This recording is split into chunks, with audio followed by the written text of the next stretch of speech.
السلام علیکم ناظرین، یہ بات ہے غزوہ خیبر کی، وہ خیبر جس کی جنگ 40 دن چلتی رہی۔ اے مسلمانوں، اب ہم خیبر پر قبضہ کریں گے، اب خیبر پر مسلمانوں کی حکومت ہوگی۔ یہ بات ہے اس وقت کی جب حضرت ابو بکر اور حضرت عمر جنگ خیبر کو فتح نہ کر سکے۔ کل میں عالم اس شخص کو دوں گا جس سے اللہ تعالیٰ راضی ہے، اور وہ مجھ سے اور اللہ تعالیٰ سے محبت کرنے والا ہوگا۔ یہ بات ہے اس وقت کی جب حضرت علی علیہ السلام کو آپ صلی اللہ علیہ وسلم نے علم دیا۔ اس علم کا وارث علی ابن ابی طالب ہے، اور وہی فاتح خیبر۔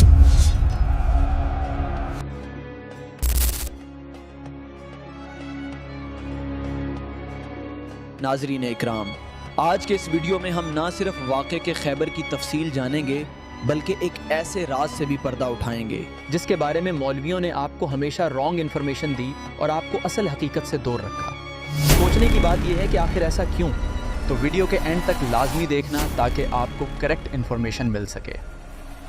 اور اب ہم کہانی کا آغاز کرتے ہیں۔ تعارف فتح خیبر سیرت نبوی صلی اللہ علیہ وسلم اور تاریخ اسلام کا ایک فیصلہ کن اور بہت اہم واقعہ ہے۔ خیبر کا محل وقوع اور جغرافیہ۔ خیبر حجاز کے خطے میں مدینہ منورہ سے تقریباً 150 سے 160 کلومیٹر شمال کی جانب واقع ہے۔ اونٹوں کے سفر کے حساب سے یہ تقریباً 3 سے 4 دن کی مسافت بنتی تھی۔ راستے اور رفتار پر منحصر ہے۔ جغرافیائی طور پر خیبر کی سرزمین 3 نمایاں خصوصیات رکھتی تھی۔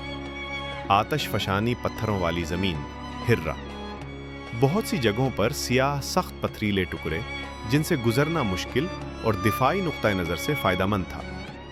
دشمن کے لیے کھلی سپاٹ زمین کی نسبت یہاں باقاعدہ صف بندی مشکل تھی۔ سرسبز وادیاں اور کھجوروں کے باغات۔ خیبر اپنے گھنے کھجورستانوں، زرخیز زمین اور پانی کے کنوؤں کی وجہ سے مشہور تھا۔ یہی وجہ تھی کہ یہودی قبائل نے اسے اپنا مضبوط معاشی مرکز بنا لیا تھا۔ مضبوط قلعے اور مورچے، پتھر کے اونچے قلعے، بلند فصیلیں، اندر اناج اور پانی کے ذخائر، باہر سے پہنچنا مشکل، اوپر سے تیر اندازی اور پتھر برسانا آسان۔ یہی قلعے خیبر کو ایک فطری فوجی قلعہ، نیچرل فورٹریس بناتے تھے۔ خیبر میں کون آباد تھے اور ان کی قوت کیا تھی؟ خیبر میں بنیادی طور پر یہودی قبائل آباد تھے۔ ان میں وہ قبائل بھی شامل تھے جو پہلے مدینہ کے اطراف میں رہتے تھے، مثلاً بنو نذیر 2، اور وہ بھی جو پہلے ہی خیبر اور اس کے آس پاس سکونت پذیر تھے۔ ان کی چند نمایاں خصوصیات: معاشی قوت۔ کھجوروں کے باغات، کاشتکاری، تجارت اور جنگی ساز و سامان کے ذخیرے نے انہیں علاقے کی دوسری آبادیوں کے مقابلے میں بہت مضبوط بنا دیا تھا۔ سیاسی اور جنگی چالاکی۔ یہ لوگ صدیوں سے اہل عرب کے ساتھ رہتے آئے تھے۔ قبائل کے تنازعات، تجارتی راستے اور علاقائی سیاست کو خوب سمجھتے تھے۔ اسی لیے وہ مختلف عرب قبائل کو آپس میں لڑوانے یا کسی کے خلاف متحد کرنے کی صلاحیت رکھتے تھے۔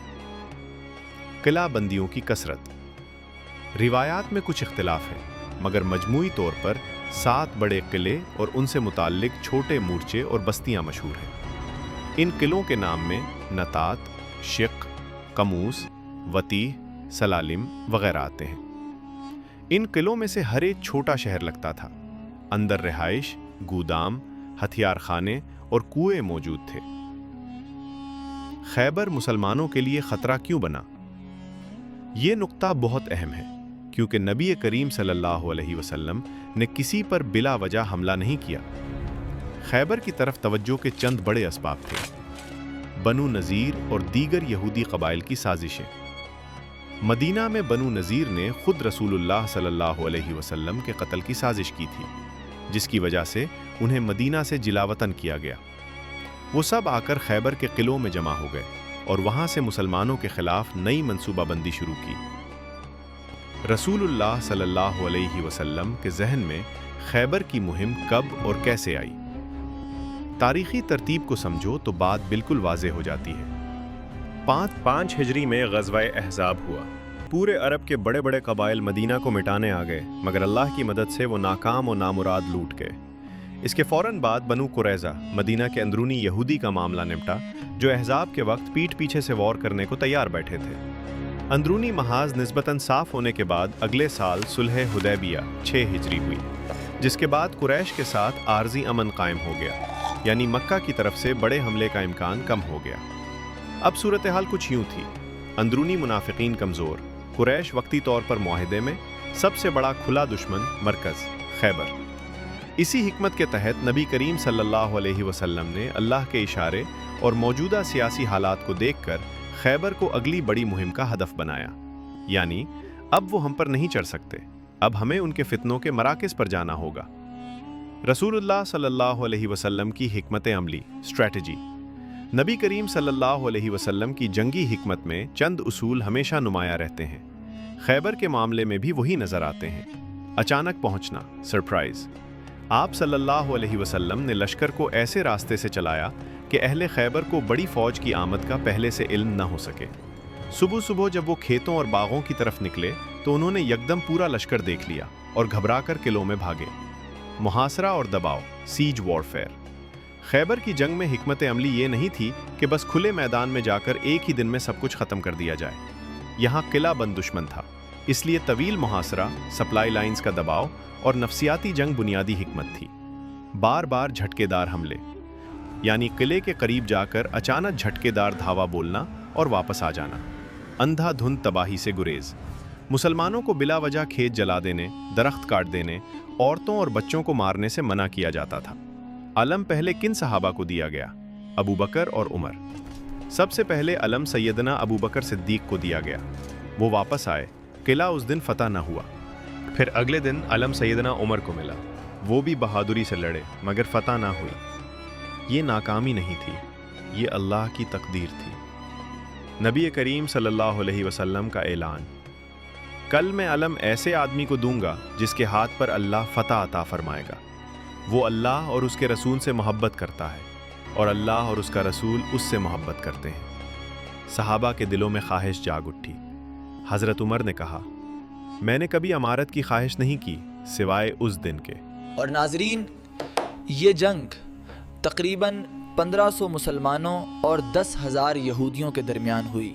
और नाजरीन, अब वो बात जिसका ज़िक्र मैंने आपको वीडियो के आगाज़ में किया था।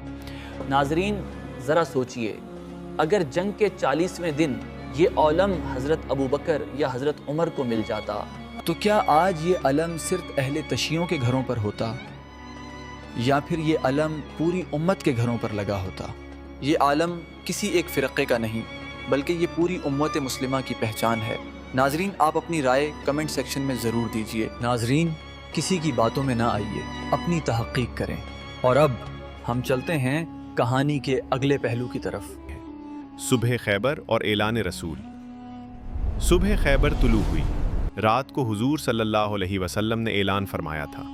ये ऐलान हर सहाबी के दिल की धड़कन बन चुका था।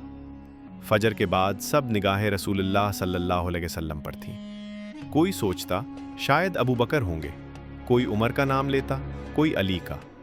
हर सहाबी की ख्वाहिश थी कि जिसे ये अलम मिले वो मेरा भाई हो, क्योंकि उस शख्स के मुताल्लिक़ ज़बान नबूवत से मोहब्बत इलाही की गवाही मिलने वाली थी। नमाज के बाद रसूलुल्लाह सल्लल्लाहु अलैहि वसल्लम ने फरमाया, अली बिन अबी तालिब कहाँ हैं? सहाबा ने अर्ज़ किया, या रसूलल्लाह, उनकी आंखों में तकलीफ़ है, वो जंग के काबिल नहीं। आप सल्लल्लाहु अलैहि वसल्लम ने फरमाया, उन्हें ले आओ। हज़रत अली को सहारा देकर लाया गया। दोनों आंखें सुर्ख, सूजी हुई और पानी से भरी थीं। आप सल्लल्लाहु अलैहि वसल्लम ने उन्हें अपने करीब बिठाया, उंगली मुबारक से लुआब दहन लगाया और दुआ फरमाई। फ़ौरन ही आंखें इस तरह ठीक हो गईं जैसे कभी तकलीफ़ हुई ही ना थी। फिर हुजूर सल्लल्लाहु अलैहि वसल्लम ने अलम उनके हाथ में दिया और फरमाया, अली, आहिस्ता और तरतीब से बढ़ना। पहले दुश्मन को इस्लाम की दावत देना। अगर अल्लाह तुम्हारे ज़रिए एक शख्स को भी हिदायत दे दे तो ये सुर्ख ऊँटों दुनिया के सबसे कीमती माल से बेहतर है। हज़रत अली का किला कम्मूस की तरफ बढ़ना। हज़रत अली अलम लिए किला कम्मूस की तरफ बढ़े, जो बनी अबिल हकीक का सबसे मजबूत किला था। सहाबा के नारे बुलंद थे, अल्लाहु अकबर। खैबर के लोग फसीलों से झांक रहे थे। जब इल्म हुआ कि आज हमला अली कर रहे हैं तो उन्होंने अपना सबसे बड़ा सूरमा मरहब मैदान में उतारा। मरहब का गुरूर।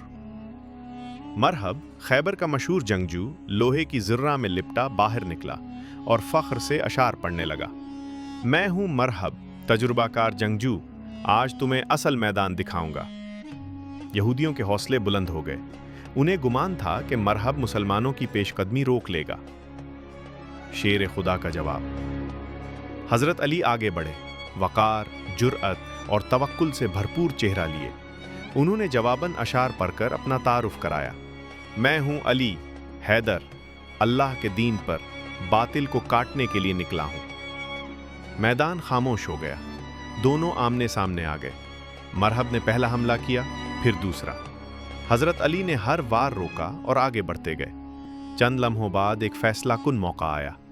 अली की जर पड़ी और मरहब जमीन पर गिर चुका था। मुसलमानों में नारा बुलंद हुआ, अल्लाहु अकबर। यहूदियों के हौसले टूटने लगे। किले का दरवाजा उखाड़ देना रिवायात के मुताबिक जंग के दौरान हजरत अली ने किले का बड़ा दरवाजा अपने हाथ से उखाड़ा और उसे ढाल बनाकर आगे बढ़ते रहे। बाद में 10 आदमियों ने वही दरवाजा उठाने की कोशिश की मगर ना उठा सके। ये अली की जिस्मानी ताकत के साथ अल्लाह की नुसरत का मजहर था। किला कम्मूस की शिकस्त और भगदड़ दरवाजा खुलने के बाद मुसलमान किले में दाखिल हुए। अंदर खौफ, भगदड़, चीखों पुकार थी। कुछ यहूदी जंग करने लगे, कुछ पनाह लेने लगे और बहुत से हथियार डाल रहे थे। ये किला अहले खैबर की ताकत का मरकज था। इसके गिरने से बाकी किलों की हिम्मत टूट गई। मजमूई मुहासरा तकरीबन 40 दिन जारी रहा, मगर असल फैसला कुन फतह अली के हाथों जाहिर हुई। अहले खैबर के दिलों की शिकस्त अब यहूदी सरदार जान चुके थे। सबसे बड़ा जंगजू मर चुका, गल्ला और हथियार मुसलमान ले चुके, किले गिर रहे हैं। भूख, खौफ और शिकस्त ने उनकी सफ़ों में रखना डाल दिया है। आखिरकार उन्होंने सुलह को कबूल किया। ये था वो मरहला जब खैबर की ताकत हमेशा के लिए ख़त्म हो गई। अहले खैबर का वफ़द रसूलुल्लाह के सामने जब उनके 2 बड़े किले गिर गए और बाकियों की उम्मीद भी टूट चुकी, तो यहूदी सरदार अपने चंद बुजुर्गों के साथ रसूलुल्लाह के पास आए, चेहरे पर खौफ, हाथ कांपते हुए और कदम डिगमगाते हुए। उन्होंने कहा, मोहम्मद, हमें जंग नहीं चाहिए, हम सुलह चाहते हैं। जो मामला आप तय करेंगे हम कबूल करेंगे। आपने फरमाया, तुम लोग खैबर की ज़मीन और बागात हमें दे दो और तुम अपनी जानें बचाकर निकल जाओ। यहूदियों ने कुछ देर मशवरा किया, फिर जवाब दिया, हम ऐसा ही चाहते हैं, लेकिन हम किसान हैं। अगर इजाज़त हो तो हम इसी ज़मीन पर मज़दूर बनकर काम करते रहें और पैदावार में से आधा हिस्सा आपको देते रहें। ये हैरत अंगेज़ पेशकश थी। वो ज़मीन जिस पर वो मालिक थे अब इसके मज़दूर बनने को तैयार थे। रसूलुल्लाह सल्लल्लाहु अलैहि वसल्लम ने फरमाया, ठीक है, मगर जब तक हम चाहेंगे तुम यहाँ रह सकते हो, जब चाहेंगे तुम्हें निकलना होगा। ये मुआहिदा तारीख़ इस्लाम में मुआहिदा खैबर के नाम से मशहूर हुआ। नाज़रीन इकराम, यो थी हमारी आज की वीडियो। अगर आपको ये वीडियो अच्छी लगी हो तो चैनल को सब्सक्राइब करें, वीडियो को लाइक करें और इसे अपने दोस्तों के साथ लाजमी तौर पर शेयर करें। और कमेंट सेक्शन में ये बात लाजमी बताएं अगली वीडियो किस टॉपिक पर आनी चाहिए, क्योंकि अगली वीडियो कुछ ऐसा लेकर आ रही है जो आपने पहले कभी नहीं देखा। तब तक के लिए इजाज़त दीजिए। अल्लाह हाफ़िज़।